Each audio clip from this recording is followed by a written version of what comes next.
Good morning respected listeners, dear listeners. आज विश्व मजदूर दिवस मनाया जा रहा है श्रमिकों को श्रम को सम्मान देने के लिए।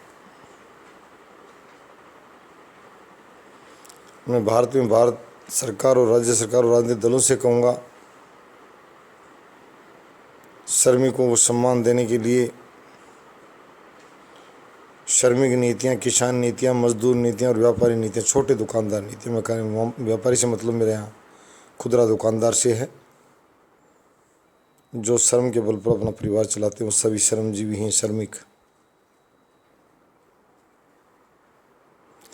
उन सभी के श्रम के महत्व को उनके पहचाना जाए। और मैं राजनीतिक दलों से विशेष रूप से ये भी कहूँगा, अभी हम राजनीति में आने में वक्त लगेगा, इसलिए पहले आपकी आचार विचार की बातें हमारे श्रमिक संगठनों से और समाज से मैं साझा करता हूं कि आप इनसे अपना हक मांगें।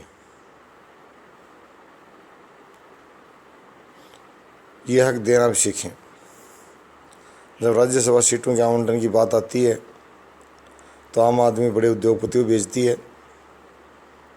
किसानों की बात करने वाला भी हमने देखा जाकर हिसार में व्यापारी की बेटी को भेजा, किसान की बेटी को नहीं। दलित संगठनों यानी हमारे यहाँ दलित आरक्षितों करें, हालांकि दलित को शब्द नहीं है, और वर्तमान समाज में ये तर्क संगत भी नहीं। किसी को दबा कुचला कहना समानता का अधिकार है। अगर ये कहा जाएगा कि कोई किसी को दबा रहा तो अपराध की श्रेणी में आएगा और मुकदमा दर्ज होगा उस पर, तो ये एक ज़्यादा इस शब्द को बार बार न किया जाए। मैं विशेष रूप से कमज़ोर तबकों की बात करूँगा, जो आर्थिक रूप से कमज़ोर। ये हमारे राष्ट्रपति महोदय ने भी, नारायण साहब ने अपने भाषण में मान लिया था कि आर्थिक कमज़ोर तबका भी समाज उपलब्ध है, और उसकी दीवारें जाति और धर्म से ऊपर जाती हैं। सभी जगह फैला हुआ वो कमज़ोर तबका, और उसी में दलित तबका कहूँगा मजदूर दिवस पर, और उसी तबके के उत्थान की बात करूँगा मैं। वो संगठित अपनी मांगे मनाए। वो बहुत बड़ा पालक है समाज और सरकार का। उनसे सेवा दे तो बदले मेवा भी ले। धन्ना सेठों को राज्यसभा में भेजना, आयोगों में सदस्य बनाना, जो आरक्षित वर्गों और आर्थिक रूप से कमज़ोर वर्गों और आम जनता की बात करते हैं, नीचता दिखाने में उसमें से बाज कभी नहीं आया। मैंने खुद देखा है उनकी सोच। खाता कहीं से, गाता कहीं से है। और जो श्रमिक संगठन जो कुत्ते पालता है, उन कुत्तों ने हमारे श्रमिकों को मारा है, पाला नहीं। बाद में पता लगा कि ये उसी का एजेंट बनकर रहेगा, हमारी मांगें उठाता तक नहीं है। एक बार श्रमिक संगठन नेताओं से मेरी बात हुई थी कि हम पसीना बहाएंगे आपके संगठन को मजबूत बनाने के लिए, परंतु आप आकस्मिक अवकाश जो कर्मचारियों के 10 अध्यापक संगठनों द्वारा मांग की गई थी, उसे कम से कम 20 तो मांग लें। हमारे महिला साथियों को दिया जाए, पुरुष साथियों को दे दिया जाए। उपार्जित अवकाश को धन के बदले नगदी के स्थान पर उसे उपभोग करने दिया जाए, परंतु उसकी संख्या डबल कर दी जाए। इस तरह की सिर्फ 2 बातें बताई गई थी, परंतु वो दूर चल गए और उन्होंने बताया कि हमारे संगठन सिर्फ में वोटों की राजनीति, वोट की फसल तैयार करने के लिए कहते हैं, आपकी मांगें बनवाने नहीं भेजते।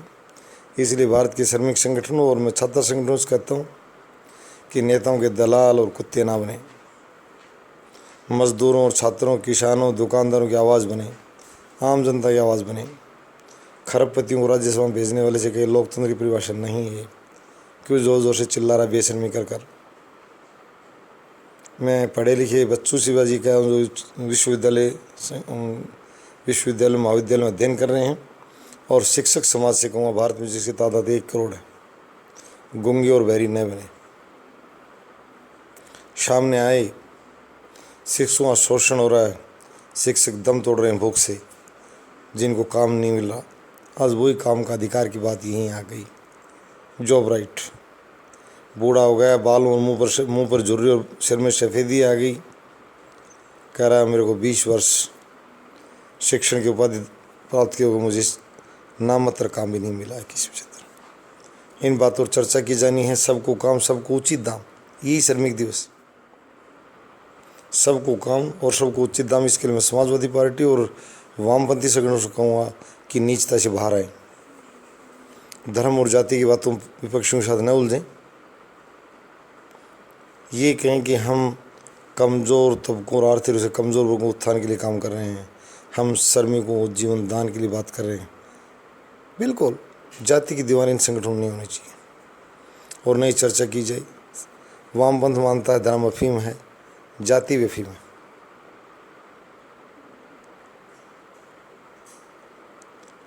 उन संगठनों में बात नहीं चलेगी ये किसान नेता किस जाति का है, ये श्रमिक नेता किस जाति का, दुकानदार नेता किस जाति का है। वहाँ सभी एक भाव चलते हैं, सबको समान सम्मान दिया जाता है।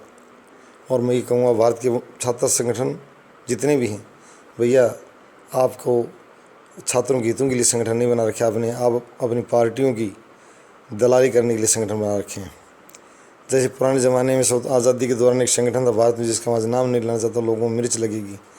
अंग्रेज़ों ने उस संगठन को आज़ादी दिलाने के लिए, भारतीय आवाज़ बनाने के लिए नहीं खड़ा किया था, भारत के क्रोध को शांत करने के लिए खड़ा किया था। उन अंग्रेज़ों की दलाली से अधिक कुछ नहीं किया। बाद में सत्ता प्राप्ति के बाद किताबों में कुछ लिखवा डाले बच्चों को बताने के लिए।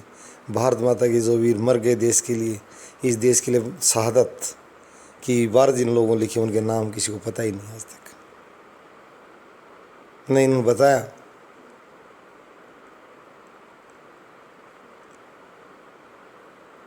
आज मैं पुरानी बात पर नहीं जाता, मजदूर दिवस पर मैं रहूँगा।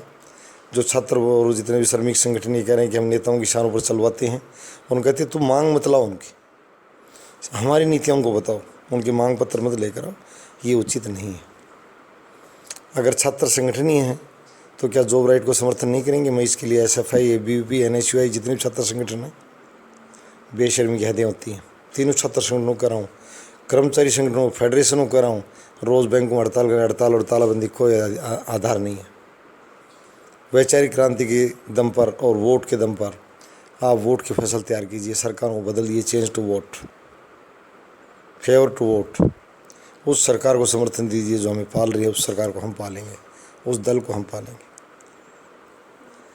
ये जो मैंने अभी छात्र संगठन और फेडरेशन की बात की, इनको पहले कह देता हूँ, बाद में अगर चिल्लाते पता लगा ये जो सरकार इनका निजीकरण उसी को वोट देख रहा है, ये जो महात्मा तुम्हें उस सरकार के खिलाफ हड़ताल करवा रहा है, बाद में पता लगा उसी राजनीतिक दल का कार्यकर्ता है, वोटर है। इस तरह नीच और बदमाशों को मैं श्रमिकों, किसानों और दुकानदारों से और छात्रों से कहता हूँ, उनको लताड़े भगाएं। आप पहले चैनल पर आएँ, एक बार संगठित हो जाएं। हम विचार क्रांति द्वारा बाद में अगर जरूरत पड़ेगी तो इसको राजनीतिक दल का रूप दे दिया जाएगा। और जॉब राइट, वैसे मैंने पहले कहा कि हमारी कोशिश है कि भारत में पहले दलों की काफ़ी उपस्थिति है, वो लोग कम से कम इस बात पर आ जाएं, इस चीज़ के लिए चिल्लाएं। मैं कह रहा हूँ शिवसेना से लेकर जितना विपक्ष है, और वो यहाँ तक कि हमारी भारतीय जनता पार्टी से मैं पुनः ये निवेदन करूँगा, संघ से भी, कि जॉब राइट को बुरी बात नहीं है, इससे लालागिरी को कोई समस्या नहीं होनी चाहिए। सस्ते मजदूर ये भारत से ज़्यादा कहाँ मिलते हैं? कहीं नहीं मिलते यहाँ सस्ते मजदूर। समझो बात को, हम क्या मांग रहे हैं? हमसे सस्ता मजदूर कौन? 28,000 रुपये मासिक वेतन में सिर्फ रोज़गार की मांग कर रहे हैं। भैया इसमें क्या बुरा कह दिया? अगर बुरा लगे तो भी आप बताना। धन्यवाद।